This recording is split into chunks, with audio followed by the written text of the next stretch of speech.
Қорғаныстар 48-ші бөлімі. Қорғаныстардың фанаттары, бүгінгі серия өте қызықты болады. Екі келіннің және екі әйелдің ортасында қалған Дебран жайлы. Битам өзіне ұнаған көйлекті магазиннен көріп қалып, қолындағы бар ақшасын, яғни үйден ақша ұрлап жүр. Бұл Джекпет көкесінің ақшасын ұрлап, осы әдемі көйлекке ақшасын жаратып жібереді.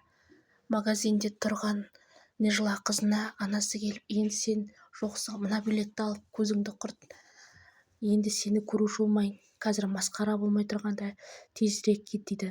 Десе де осы кезде Эрджанның әйелі, жүкті әйелі келіп терезеге жұмыртқа лақтырады, яғни сасыған шикі жұмыртқаны лақтырады. Клубтағы Джемоға бұйрық беріп жүрген осы жігіт тағы да бұйрық береді. Осы жолы қандай жұмыс екенін Джемо білмейді, бірақ оның артынан міндетті түрде Юсуп аңдиды. Өйткені Юсупқа ешқандай қылық айтпайды. Сен бұндай жұмысты қой десе де Джемо қоймайды.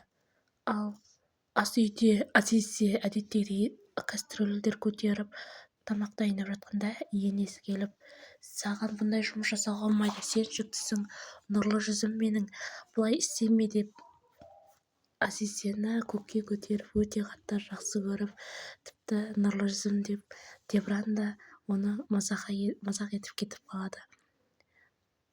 Әрине Дебранның анасы қояды қоймай Узиді ішке шақырады.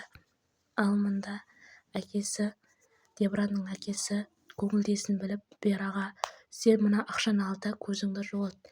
Біздің әулетке еш уақытта сен келін болмайсың, сондықтан да ертерек кет деп қуады.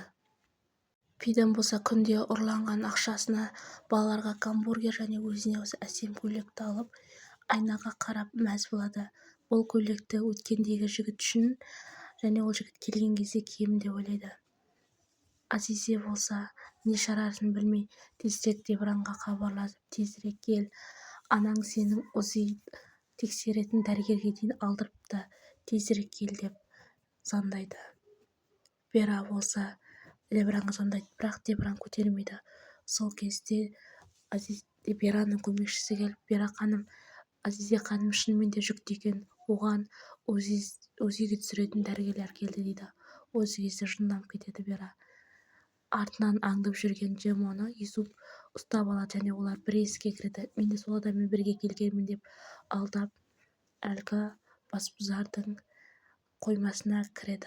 Нежла мен Эрджан, біз екеуміз біргеміз, мен сені ешқашан тастамаймын деп тұрғанда, анасы, әйелі жұмыртқа лақтырып барлық адамдар таң қалады. Тіпті жаңа құда боламыз деп жүрген Мехмебе де, оның баласы да, барлығы, сендер не қылған отбасысыңдар, ең лас нашар біреудің күйеуін тартып алған қыздарым бар, нашар отбасысыңдар деп осы кезде құдалықтан бас тартып Сақинаны қолына ұстатып кетеді.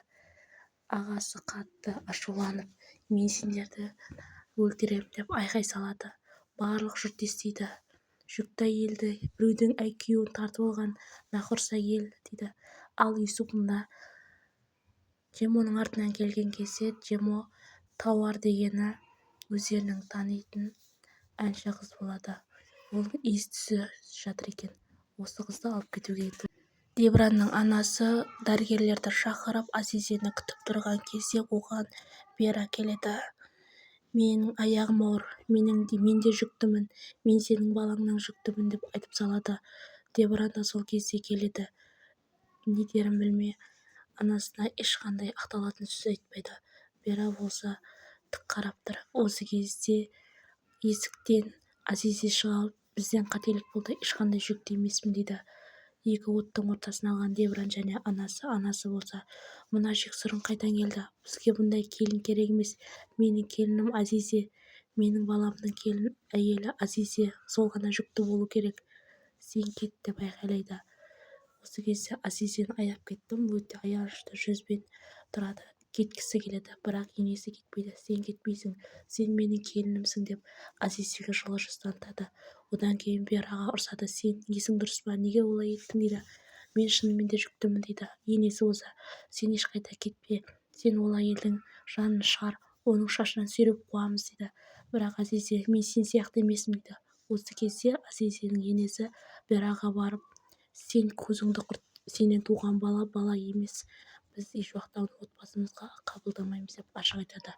Ал мында Джема Юсуп бастары бәлеге қалып, бұл қызды әлгі бандиттерден ұрлап қашады және оны өз үйіне әкеледі. Өте қызықты хикая болды.